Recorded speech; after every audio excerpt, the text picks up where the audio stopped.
മോളെ ഇത് പിടി താഴെ ഇടല്ലേ. ഈ റാം അങ്കിൾ ഉണ്ണി അപ്പൊ എപ്പോഴും ഉടക്കാണല്ലോ. അവരങ്ങനെ ഉടക്കൊന്നുമല്ല, അവരെ വളരെ ഫ്രണ്ട്സ് ആയിട്ടാണ് പോകുന്നത്. നല്ല സ്നേഹമാണ് രണ്ടുപേർക്കും പരസ്പരം ഉള്ളത്. ഉള്ളിലുള്ള സ്നേഹമൊക്കെ ഇങ്ങനെയൊക്കെ തന്നെ അവർ കാണിക്കുന്നത്. എന്നാലും 24 മണിക്കൂറും തമ്മിൽ തല്ലിക്കൊണ്ടല്ലേ അടക്കുന്നത്. സ്നേഹിക്കുന്നെന്ന് ഞാൻ കാണുന്നില്ല. ഇല്ല മോളെ, അവർ ഭയങ്കര രസമാണ്. പണ്ട്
അല്ലെ ഈ ജോയിന്റ് പെയിൻസ് വയറൊക്കെ ഒരുമാതിരി കൈവേദന എന്നൊക്കെ പറയുന്നു.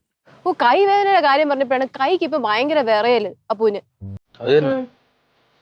അടിയുടെ കാരണം അത് 2-3 ദിവസമായിട്ട് അടിക്കണില്ലല്ലോ. അതാണ് കഴിക്കലെല്ലാം നിർത്തിയില്ലേ, പിന്നെന്ത്?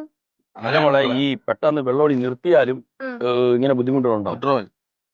അങ്ങനെ കുറച്ച് പ്രശ്നങ്ങളുണ്ട്. പെട്ടെന്ന് നിർത്തിയാൽ ഇത്രയും കുടിച്ചോണ്ടിരുന്ന ആളെ നിർത്തുമ്പോൾ കൈ വിറയലൊക്കെ ഉണ്ടാവും. അല്ല ഞാൻ ചോദിക്കട്ടെ, ഇതിന് മെഡിസിൻ ഒന്നും ഇല്ലേ? യോഗ അങ്ങനത്തെ കുറെ സംഭവങ്ങൾ മെഡിസിനൊക്കെ എന്താ ഉണ്ട്, നമുക്ക് അതിനെ കുറിച്ച് അറിഞ്ഞുണ്ടല്ലോ. ഈ റീഹാബിലിറ്റേഷൻ സെന്ററിലൊക്കെ പോകുമ്പോഴത്തേക്ക് ഇതിന്ന് വലിയ അവസ്ഥയിലാണ് ഓരോരുത്തർ നിൽക്കുന്നത്. പക്ഷെ ഞാൻ ഒരു മൂവിയിൽ കണ്ടിട്ടുണ്ടേ, ഈ ഡി അഡിക്ഷൻ സെന്ററിൽ പോകുമ്പോ അവർ ഈ ആൽക്കഹോളിക്ക് കൊടുത്താണ് മാറ്റുന്നതെന്നാണ് അവർ പറയുന്നത്. ടെക്നിക്കുകളുണ്ട്. കൊടുത്താ അപ്പോഴേ വീട്ടിൽ ചീത്തോളി തുടങ്ങി വീണ്ടും കഴിച്ചു പോകില്ലേ? കുറച്ച് കൊടുക്കാൻ പറ്റുമോ? ശരിയാണ്. എന്തായാലും വയ്യാന്ന് പറയല്ലേ, കൊണ്ടുപോയി കാണിക്കാന്ന് വിചാരിച്ചു. എനിക്ക് തോന്നുന്നതേ ഈ വെള്ളമൊടിച്ച് പോകുമ്പോ എവിടെയെങ്കിലും ഒക്കെ വീണിട്ടുണ്ടാവും, അപ്പോഴറിയത്തില്ല അതിന്റെയൊക്കെ വേദന.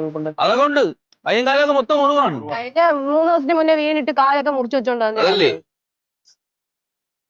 ഇപ്പൊ എന്തായാലും കുടിയൊന്നുമില്ല, അതുകൊണ്ട് ഒരു സന്തോഷം. ഇപ്പൊ എവിടെ കാണിക്കാന്ന് ഉദ്ദേശിക്കുന്നത്? നമ്മളെ ഡോക്ടറെ തന്നെ വിളിച്ചു ചോദിക്കാം, ഭയങ്കര ഏതെങ്കിലും ഒരു സ്ഥലം പറഞ്ഞു തരുമല്ലോ.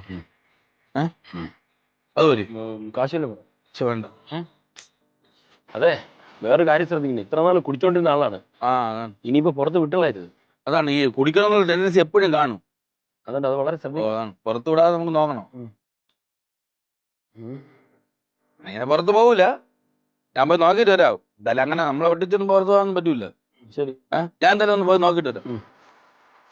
കഷ്ടം. അപ്പൊ എന്ത് വിഷമിക്കുന്നുണ്ടെന്ന് അറിയുന്നു.